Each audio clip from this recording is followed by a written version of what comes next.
I know that our intent was for affirmative action to benefit us. But after the white people, specifically men, got to whining and crying about us being able to get into college and them, the same thing that they're saying now, it was not for us. The people who benefited the most is white men and white women. Because at the end of it, that's who's going to benefit from everything, even the things that we fight for ourselves. Darwin, where you get that information that they changed the game difficulty for women? Because I love games. I'm just interested. Where did I get what information that they made changes for women in society? Specifically for women, you mentioned game difficulty being changed in terms like specifically because we were playing the game. So that was for us. Where did you get that from? Just researching, understanding studies, case studies, statistics, the job market, economy, stuff like that. Just being able to allow women to be able to have a fair playing field, being able to earn similar wages on a man. I think Darwin, I'm talking about an actual game, like let's say Mortal Kombat on an Xbox. Are you telling me that they changed the difficulty setting on yeah, there? so like Mortal Kombat, you could, yeah. So for example, you could change the difficulty levels. No, I know that because I go to hard, but I'm saying you're saying that the reason why that's set like that is pause for women. Don't do that, Sweeney. Yeah, I go hard. I would say there's some factors. You gotta learn, right? There's some things that was shifted, modified, so that women can have a fair shot at being able to obtain independence in society. And it took a number of movements for women to get out with their signs to lobby for those changes. And here we are today. You have women that can be independent in a way they wouldn't otherwise be able if you go back about maybe 40, 50, 60 years. So it took some lobbying, it took some fighting, it took some policy changes for them to be able to go out here and do it. Do you see a shift, Darwin? Like, do you see women coming back from that? I know we had these conversations. Sometimes it seems like we're going in circles, but because we're speaking about independence and we spoke about a system and patriarchy and you know what I mean? Like the real umbrella that we're under. Because of that, I still see the system perpetuating and pushing and enabling more feminism and independence, which is going to counteract and be counterproductive for the things that we're striving for. So I'm just asking a realistic question. We're gonna hit a wall, and a lot of women are gonna be humbled because of this beast that we created called AI is starting to shed light on the fact that a lot of the occupations that women are likely to be employed in is going to be taken over by artificial intelligence. There's some being a teacher, a lawyer, stuff like that is just going to continue to stand. But the more AI gets smarter, it's going to require it's going to be required for you to play the game and see if you can actually showcase any type of skills. Now, granted, this doesn't apply to all women. There's some women out there that's just built like a fucking wildebeest and they can, like a man, and they can go out there and do manly things at a manly level. There's always an exception, but I'm just talking about for the most part. That's just the perspective I have on it. I ain't got no question, but I do have something to say because for the most part, like I'll let the insignificant like rhetoric be spoken on this panel. But I will absolutely not allow someone sit up here and say, because there are many books on this, there's much information on this, that affirmative action was not for us. Affirmative action benefited white men and white women. At the end of it, I know that our intent was for affirmative action to benefit us. But after the white people, specifically men, got to whining and crying about us being able to get into college and them, the same thing that they're saying now, it was not for us. The people who benefited the most is white men and white women. Because at the end of it, That's who's going to benefit from everything, even the things that we fight for ourselves. I cannot let that bullshit be spewed on here.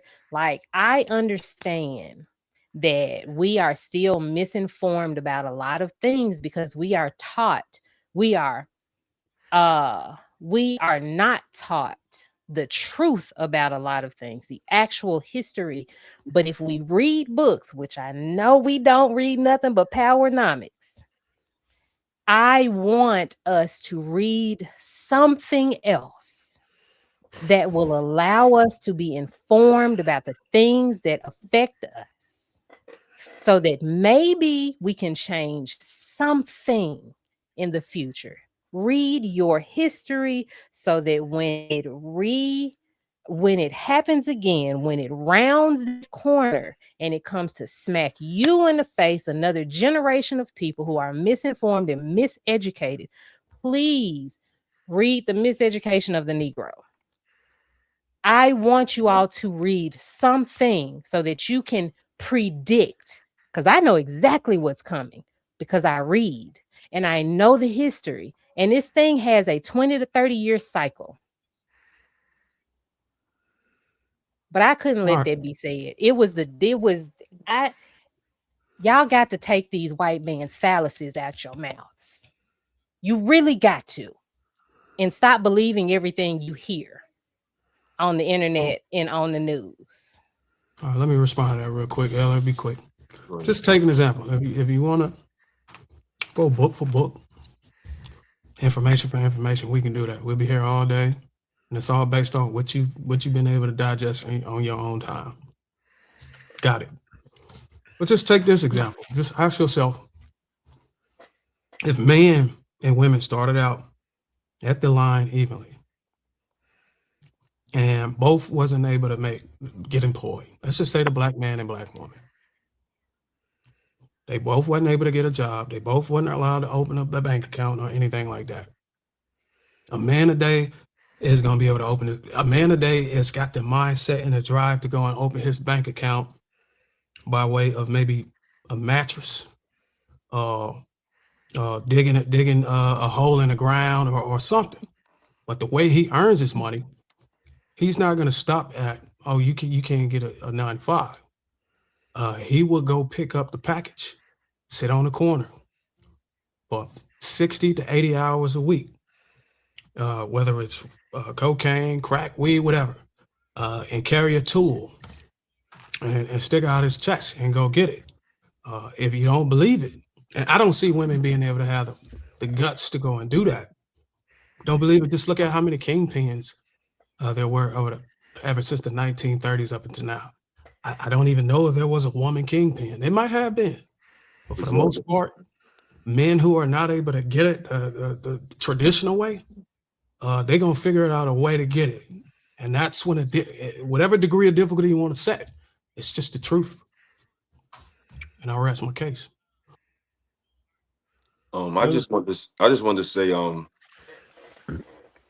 affirmative, because y'all was talking about independence, and then you was talking about you brought up the difficulty level. You could take affirmative action out of there, like you could have that, but I think the difficulty level is harder for men because when push come to shove, if we don't have nothing, who's more likely to get help? The woman. Like nobody's going to come and no one gives a fuck if you ain't got nothing. If your man is down and destitute, there's not really too many systems that will, unless you got like a brotherhood, there's not too many things in the system that's going to come pick you up. So I don't want to talk too much about it because I think it's kind of like obvious. I think women have it on easy street because more people will be more likely to help a woman than help a man. And I'll land there. I was just in a stage of listening, what everybody was touching on was profound in my opinion. I think the original question was, is independence, how was it phrased? Forgive me. A skill or a shield? I wouldn't quite call it a skill. I think it's like Sweeney said, I liked his approach. It's a state of being. You mature. You go from being codependent to independent to some degree, if you really want to be honest, no one person is truly independent. We all belong to organizations or systems that provide us the ability to function at, a capacity. But I do think that it is utilized as a tagline, like Marcus said, and weaponized to highlight, one's progress or maybe the avoidance of a relationship. So a shield, I would say, is a little bit more consistent. Can I just say one thing too, real quick? Because I wanted to go in the independence part too. I just couldn't get my thoughts together, but now I do. I think there's the economic independence, and then there's an emotional independence. And I think a lot of times women have emotional independence, and it can bleed into economic independence, but it's not always the same. Because some women are economically independent, but they're still emotionally open to being vulnerable. And then some women are emotionally independent, but they don't have the economic standing. Or sometimes they have both. But I think it depends on where that independence shows itself. I think what you're saying may make sense to you, but in current day, no one's actually economically independent. No, of course. Yeah. But I'm just saying, but of course not. But if I have a place to stay and you don't, I'm more independent than you. So of course I'm still dependent on the land, the rent, the landowner. Like I'm dependent on somebody to take my rent. But I'm saying in comparison, I might be more independent than another person, but we're all dependent on somebody. So I'm just saying that when women say they're independent, it often it can show up either in an economic sense or an emotional sense. Sometimes both or one or the other is what I'm saying. But like you said, we all depend on somebody, but some of us are more dependent than others.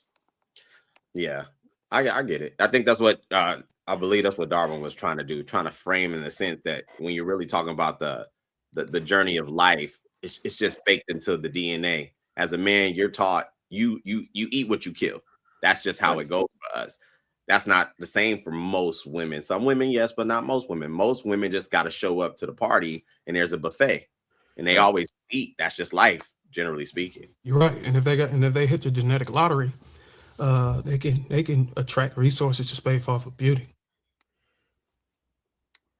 So the skill becomes sort of genetic. It's not even a skill, it's just an inheritance at that point.